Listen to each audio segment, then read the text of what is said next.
everybody. My name is Dwayne. I'm going to welcome you to FLIP, which stands for Flee Living in Prison, whether it be mental or physical. Hello, my name is Ebony. Today we're going to talk to some family members of incarcerated individuals or individuals who were incarcerated. And we're just going to talk through some feelings, talk about our experiences, and share with you the flip side of what it's like to have someone that's in prison or supporting someone that's in prison. So I'm going to go around, I'm going to introduce ourselves, and we'll get into the discussion. Starting with you. All right, how y'all doing? I'm Netta. I have had several family members incarcerated, from my uncles, my brothers, as well as individuals that are in close relation to me. My ex-husband was incarcerated as well. My name is Naya, and my father was my family member that was incarcerated. Hi, my name is Ivory, and I've actually had two uncles, now that I think about it, that have been incarcerated. All right, my name is Ebony, as I stated before, and my brother was incarcerated. And this is my daughter Ivory and my niece Anaya, so we'll be talking about the same person. All right. So on the last episode, Dwayne talked to a few gentlemen with varying amount of years that they spent in prison, and they shared their experiences. And today we're going to talk about our experiences and what we may have went through while we were supporting our family member that was incarcerated.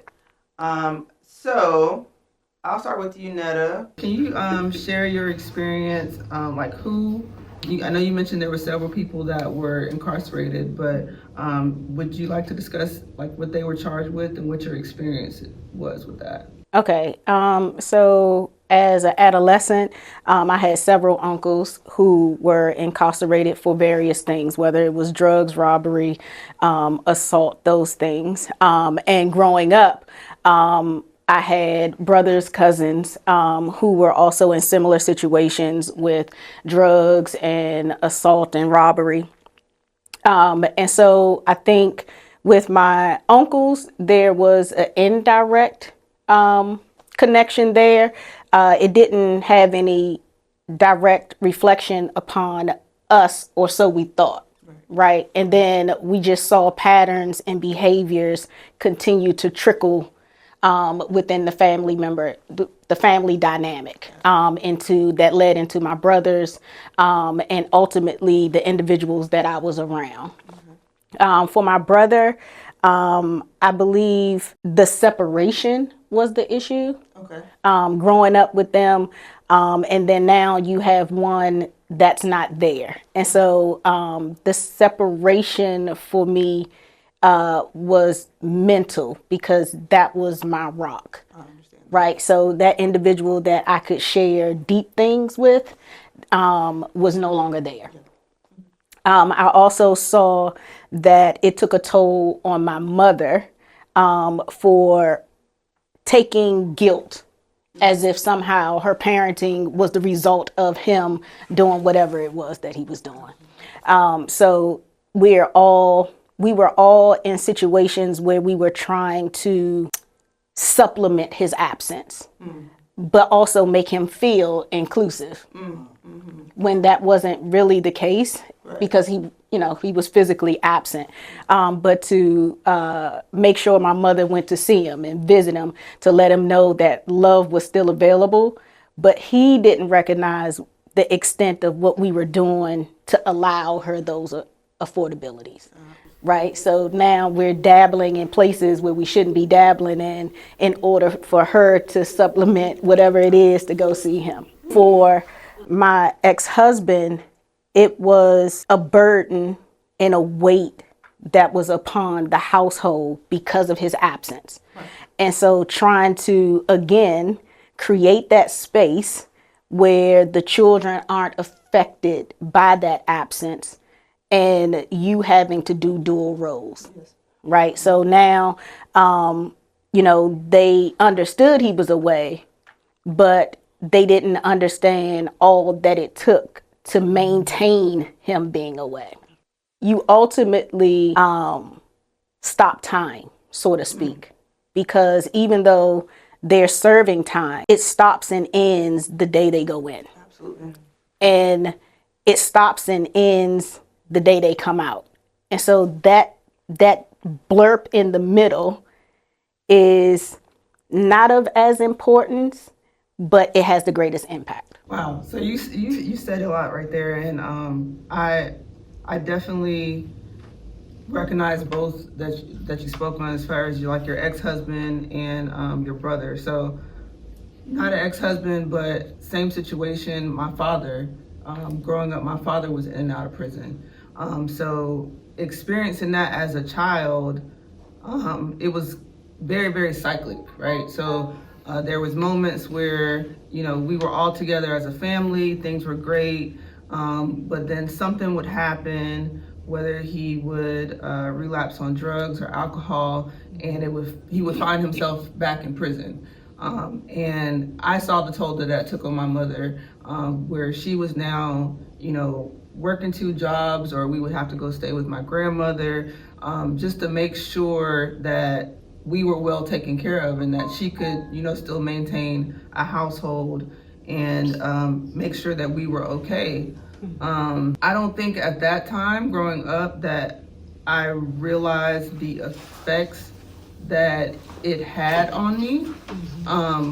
Of course, I understood and I could recognize that my father wasn't in the household, but it took, I think, probably until I was well into adulthood to really realize those effects of not having my father in the household. And I'll just put this out here now, is that, I think a lot of families, especially, back in the 80s, probably 70s, 80s, early 90s, we all know a lot of Black men got incarcerated for different reasons, and they were taken out of the household, and there's a lot of, Black women who had to raise children on their own. And I think the idea that, if you have the mom in the house, the girls are good. And that is absolutely not true. Women, girls need their fathers just as much as we need our mothers. And that balance is very important. And I don't think that I realized that until way later in life, that, how much my father's absence had on me. So, going back and kind of reliving that time frame, like all I knew is, hey, we're going to go visit my dad, we're going to get some popcorn, we're going to sit outside, and things were going to be great until he got home, and then we would be a family again. And to me, that was normal. That instability became normal. And it was kind of like a survival thing. That this is how we were raised to survive. We had our challenges growing up. We had our fights. I think we didn't like each other for some years, but that was my brother, and that was the person that I could always depend on. That was the one person who was constant. He understood everything that I went through because he was there to go through it as well. So losing him for the time periods that we did, it was painful. It was painful. There was varying levels of, guilt, because there was a time period that he came to live with me, and he ended up going back to North Carolina, and I was in California at that time, and he went back to North Carolina, and I felt like, I gave up on him, and maybe that was the reason why he made the decisions that he made. Definitely a lot of emotions that go into that. Thank you. You're welcome. Anaya, what about you? How would you say that it affected your daily life? Or can you speak on how you found out that your father was incarcerated? I was about 8 or 9, and me and my mom and my stepdad's family, we went to a circus, and I remember us leaving, and my mom was like right out the car, and she was on the phone and she was crying. And I was confused on what was happening. No one told me anything. But years later, I had access to the internet, and I looked my dad's name up, and then I seen the mugshot, and I just kept it to myself. And like now, I feel like I'm kind of where you said you were, where you couldn't really articulate like how it affected you into your adult years. So I think I'm like there. Like as a kid, I didn't really think too much of it, but I think now it's like I'm like starting to think like how it affected me. Okay. What about you, Ivory? Well, I can't really speak on one because I was there, but he was never there. I really didn't know him as a kid. I knew of him, but I didn't really know. Um, as far as like the same person we're talking about, so what's interesting is I feel like a lot of things happened at this time for me personally, but it was also some family stuff. So I was like 7 or 8, and my brother was born, and I can't really say how I found out, but being that my mom is and has always been like my like the head of the house, I don't really have much of a dad. She's like this big figure to me, and I've always gravitated towards her. And it was just interesting. Like if you imagine like a sun, and then the sun turned like dark, and so I don't know. I just don't know when it started, but one day she just was breaking down, and for like maybe it was a month or like a couple weeks, she was just deteriorating and deteriorating. And it felt weird because I was like, I know there's nothing that I could really do to help her, but I've never seen somebody so like in that type of emotional distress.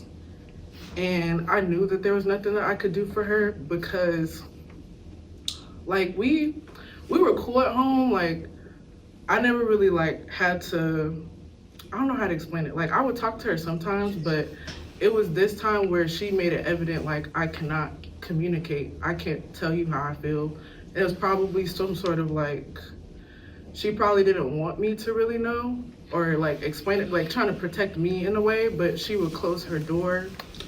We would like, I could tell she was trying to be normal about it, and we would go to the store, but we would be in the car and she would just break down in the car and she'd be like, can you get out of the car? And so things like that, sorry, things like that, I didn't really know what was happening, but I knew that I couldn't really go to her at the time. I didn't know how to console her. And I don't know, I guess I grew older and kind of put two and two together, like, oh, that's what happened. And that was my first time really experiencing like some sort of like loss in a way. And then I remember after that, we actually had another family member that passed away, and I didn't know him at all. And I felt like we're all kind of experiencing loss in our own way. And it was just a really weird and almost like existential feeling. I remember we had moved shortly after that, and that was just kind of when I started realizing like, oh, this is what life is in a way. Like life is made up of losses, and this is your first and second. There's loss that you don't even know about. It just made me feel like kind of sad because I was like, oh, well, this isn't a one-time thing. This is gonna happen again and again and again. So, Yeah, this is very Ivory ending. Not very Ivory ending. I know for me, I'm in the military, and there's honestly a lot of shame with telling people about my brother. And it was more so I didn't want his action to have like a negative effect on their perception of me, because everybody doesn't understand where we come from. Everybody doesn't understand how we were raised or whatever. And I didn't want it to be like, okay, well, your brother did this, so that means that you're cut from that same cloth, and maybe you're not as trustworthy or as honorable, or whatever the case may be. However, people try to paint you, right? But we know that people are people. Everybody's gonna make their choices. People make mistakes all the time. It doesn't define who they are. But we know how people can put us in boxes, right? Yeah, I didn't have a whole lot of conversations with people about my brother until it got closer to when he was being released. And still, I keep that very small as far as like who I talk to about it. Um, I know my best friend.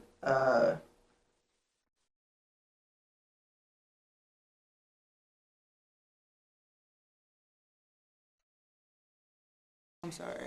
I think this is raw emotion, things that are in the crevices of family members' hearts that don't often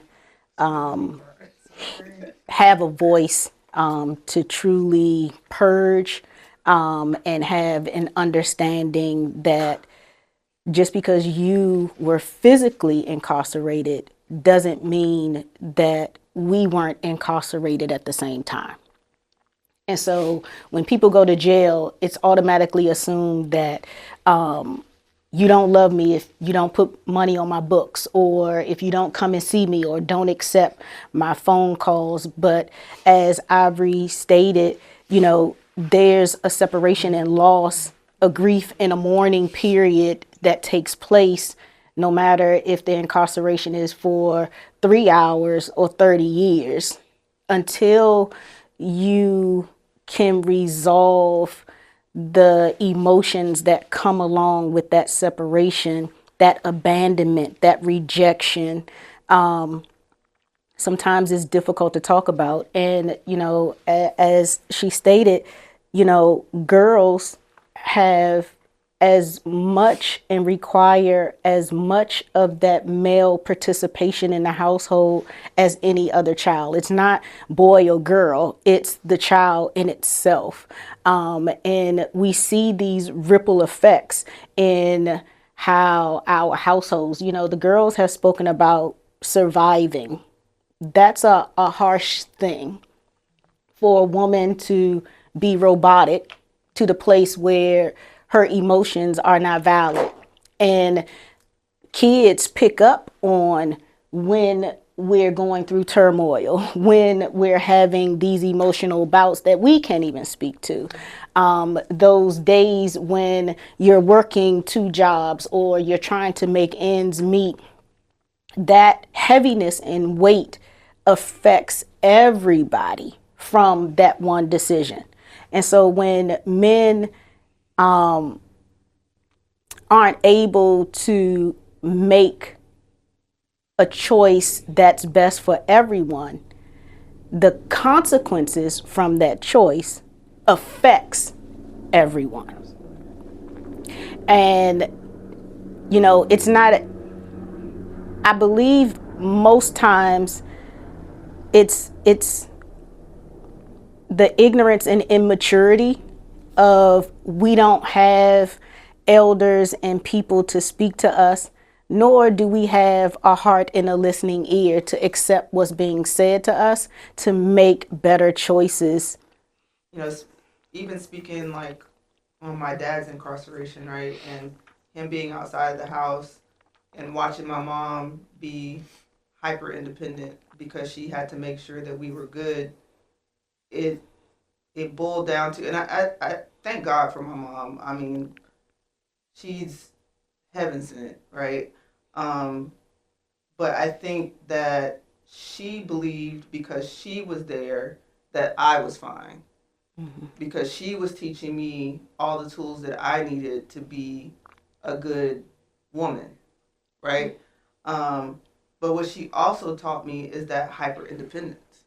And so Yes. she showed me what that strong, independent black woman is. She was the definition of a strong, independent black woman. Don't need anybody, you know, never depend on anyone, don't ask for help. And I will say that, that got me very far in life. That though she gave me tools to allow me to be who I am today. But there was also a detriment to that, because Yes. when I needed help, I wouldn't ask for help. When I, in relationships and things like that, because I didn't know how to express myself, because I didn't want to ask for help, because I didn't know how to navigate different things, because I didn't have that balance of, what a relationship, like how men are supposed to treat you, Right. how men are supposed to act. Like I didn't have that. Right. And so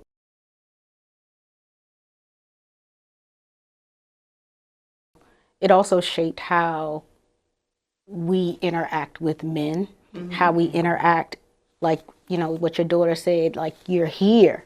I see you here. I see you as this superwoman that makes everything, right? So that's a ripple effect, because I see your mom as this superwoman. But what happens, and where can the cape go off so that I can be that vulnerable person? And then I don't want my kids to see me in this vulnerable state, because I need to maintain decency and order in my home for the void and deficit that's not there. Right? And so we get this negative, because I don't believe that the strong, independent woman is a badge of honor for us, because it has taught us to suppress.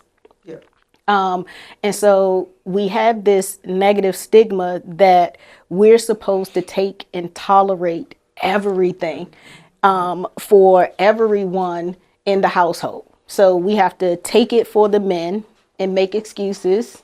And we have to take it for the kids and make excuses. And now you have these broken women in that 30, 40, 50 years trying to get back things that not necessarily was stolen from us. Sometimes we gave it away freely. Right. But that incarceration was also in our mindset. Right? We were also in bondage. Yes. Right? So it's not a healthy environment when we call striving normal. When we call these things the conditioning of our minds normal, and that we should continue in that fashion. It's breaking away, chipping away bits and pieces of us throughout that incarceration period. So when you were talking about like your dad not being there, and like how you think of Nana, you kind of pointed out already. Like, I just thought that was interesting, because I was gonna say that has a potential to be like cyclical, or like a generational type of thing.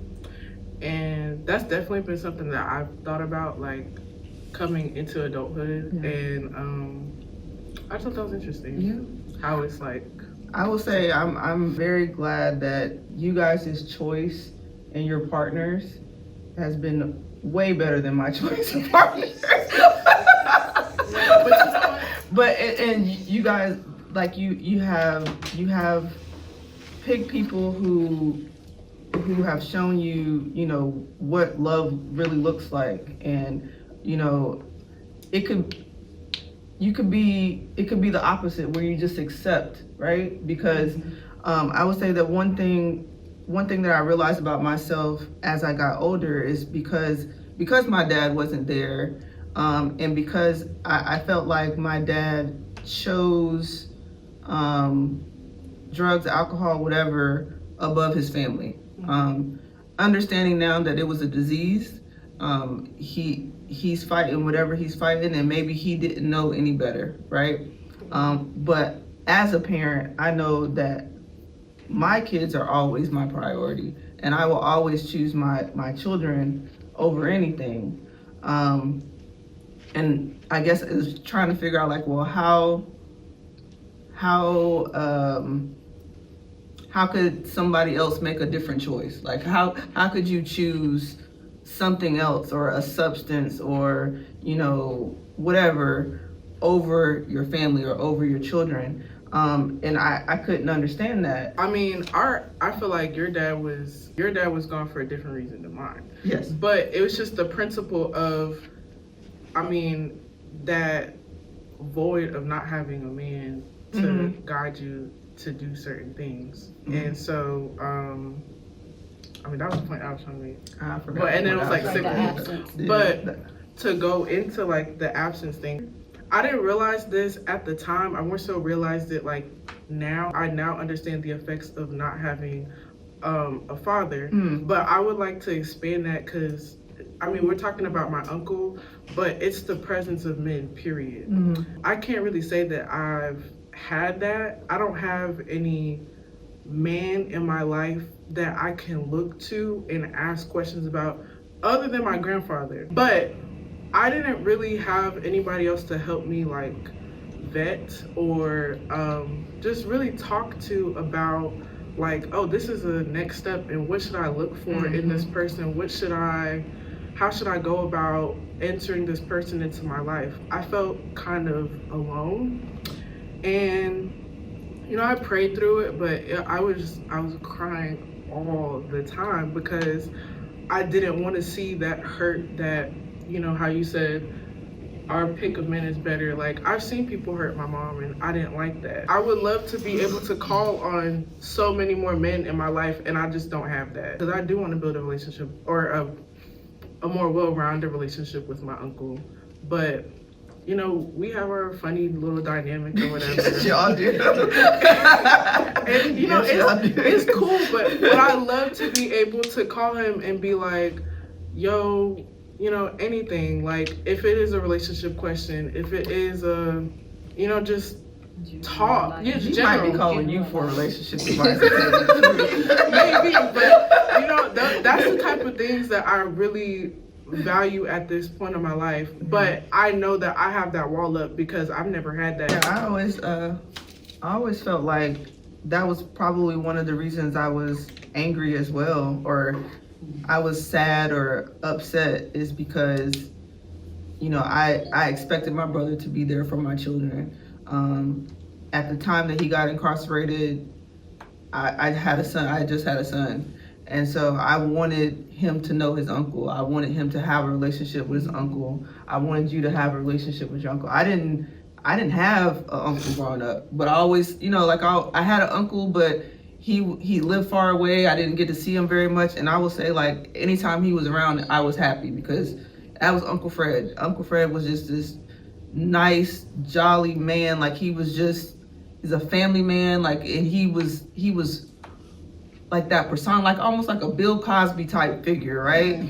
And so he just always made me so happy being around him, and I wanted my kids to experience that with their uncle, and it was taken, and I know that he's doing a great job now of trying to build that relationship, but they're who they are now. They're 23 and 17. They've already, grown into their personalities. They've already created core memories.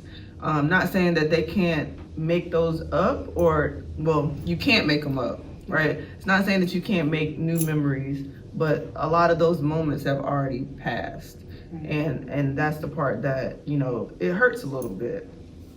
So I'll go to you, Anaya. How do you take care of your own mental health during this time? If I'm gonna be completely honest, I would say that I kind of just keep going forward until it reaches a point where, like, I break down and then I question, why am I breaking down? And that's because, like, I wasn't really taught how to express myself, and I always thought, like, anger and sadness was negative. So I just try to keep going. I think one thing on this panel is evident is the value of our men. No one speaks to the value that they bring to their households and their families. We're so caught up on, what the women is going through, what the kids are going through, and the men are put in a corner based on whatever ailments, afflictions, and shortcomings that they have. But you can truly see on this panel that the value added by a man has the greatest impact on a woman's emotional stability, and the role that it plays in how she sees the world. And the men that are incarcerated have to understand that it leaves avoidance in the women that are left behind. For this young lady, you know, our hearts are going out because we see ourselves in her. There were moments in time where we suppressed things, where we just kept moving. However, we're moving, time is moving, but that emotional stronghold is still there. That little girl still wants to be held by her father, still wants to be held and felt like a princess.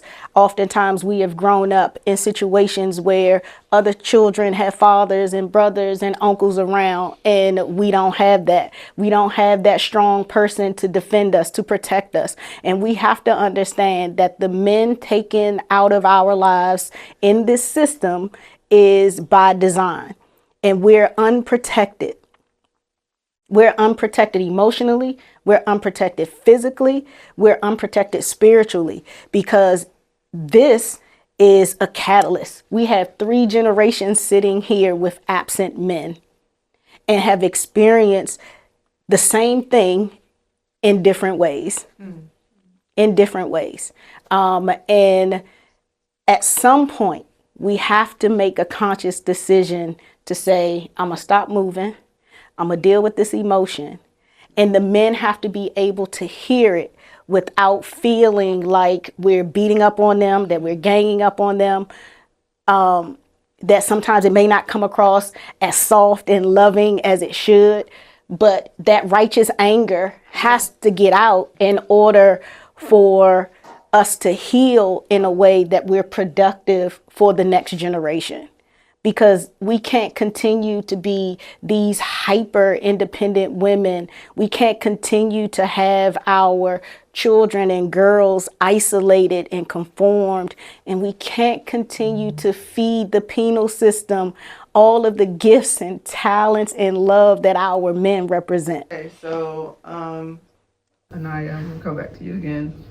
Can you talk through some of the emotions you were feeling when it got closer to your dad being released? Confused, optimistic, and anxious. Very anxious, because there was a point when I was younger where I would think okay, my dad's gonna get out when I'm this age. And then when I finally got to that age, it was like this is gonna be a new point in my life.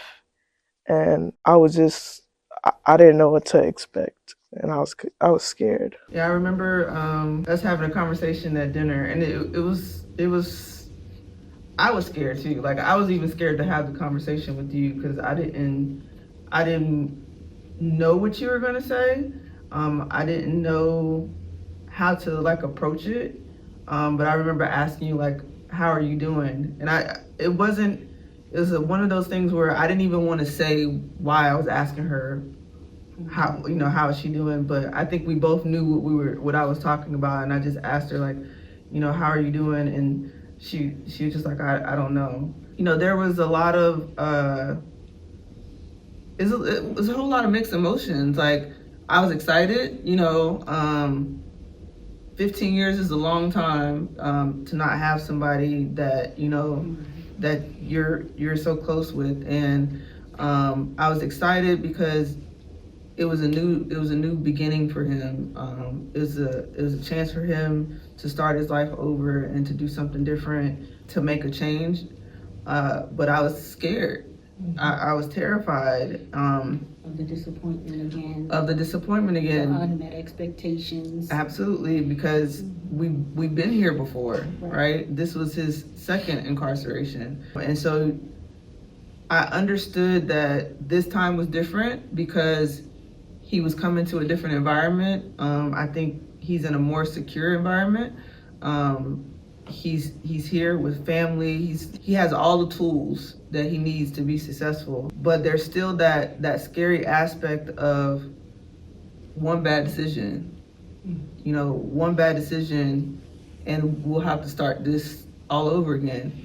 And understanding that that's not coming from a place of doubt in him, that comes from a place of, like we talked about before, the instability that I've had my whole life, where this is the cycle that I've seen. So because this is what I've seen, now I have this fear for him. And what is it that you need? I don't know.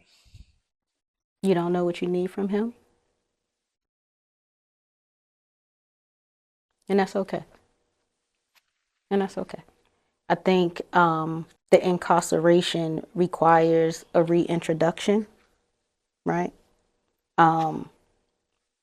Who I am, who I was, and who I aspire to be in the sense of incarceration takes on 3 different dimensions. So like you said, you know, my apprehensiveness comes from this unmet expectation that I have in my head of being disappointed by your choices and decisions again.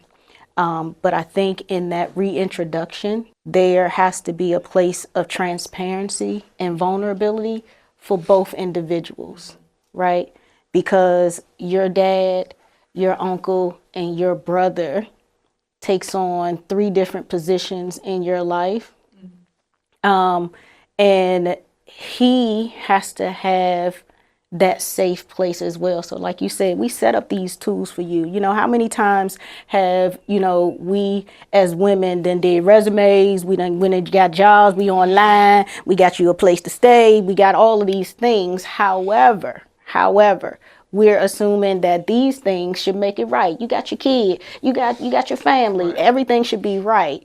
But we also have to have a safe place for them, right, to purge whatever it is that they're feeling, because guess what? They're still incarcerated. So just because we have a lot of men that come out of the physical jail, but they're still in a mental jail. I've had that instance where my ex will still see my children in the state that he left them, right? They're grown, but in his mind, I left you at 8, so I got to treat you as 8. There's no growth in understanding that time has passed. Absolutely. I know that, you know, that whole reintegration piece and, you know, meeting people where they are. So it's funny, the first weekend he came and stayed at our house. It was 6 o'clock in the morning. And he's going around everybody's room like, why y'all still asleep? Right. Why y'all not up? Why you knocking on doors? You know, Because we ain't here to change. He done went up to my son's room. He's in there. He's helping him Ain't clean. no CEO knocking on the gate, man. Pulled him out of the bed, you know, and we're sitting there like, first of all, we don't get up. We don't get up early. This ain't the 90s. Like, we don't have to get up early and clean. Like, we, you know, we this chilling ain't out. Child time. Exactly. We don't eat at 8. And I be mean, in the yard by 10. The way that our house is, like, there's probably days that I don't see Anaya or days that I don't see Ivory, just because of our schedules and how we are. And, you know, we like to be in our own space. That's what we're used to, being in our own space. So having him there, and, you know, I'm sitting there like, all right, let me sit downstairs for a minute, and we just kind of staring at each other, and I'm like, you're not gonna turn on the TV? No, I don't really watch TV like that. And I'm like, all right, it's mighty quiet in here. Like, you know, and then he's eating, and Anaya's downstairs, and he's like, well, why don't you come up and eat with me? She's like, I already ate. He's like, well, come watch me eat. She's like, all right, so, but that's a bid for love, though. Yes. Right, it's a bid for love. Yes. So even though you've eaten, even though you've done what your day is, you know, that's an opportunity where you just go up and sit in the silence or bring up something. Like, it's the smallest things, and we have to learn to communicate. We talk. Yeah. Right? We say words, but we don't know how to communicate. And in that moment, that's a bid for love. And that reintegration period is the moment where vulnerabilities can be had. Yes. Right? I'm angry at you, Dad. You left me. I was 8. You ain't teach me how to ride a bike. You ain't do this. You ain't do this. It's normal. You both can share a well-rounded experience because there's pieces to the puzzle that only he can answer. Questions that only he can answer. And while us as adults try to shield you guys from all of the things that take place with this incarceration, like you said, going to jail was like a weird thing. We took a picture, we snapping, and we just went home. That's weird, right? But the perception of you at 8, the perception of you at 15, and the perception of you now, you still need answers for that 8-year-old.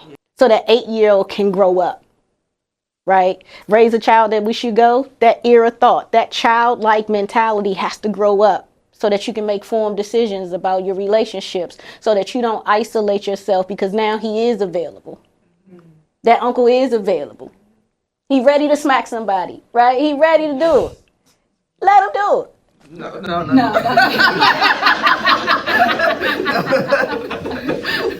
But now that you have the opportunity, don't shy away. Don't shy away. And make the steps so that, you can begin to heal, because you guys are beautiful women. There's no need to walk around with these burdens so heavy upon you now. Everybody who's had somebody incarcerated can't look across and see them anymore. There are many men that have died in this tragedy where young girls don't have this opportunity to make amends and build that relationship from where they are now. So thank you all for tuning in. Thank you ladies for a great conversation. I appreciate your vulnerability and willingness to speak today. Thank you. Good. Yeah.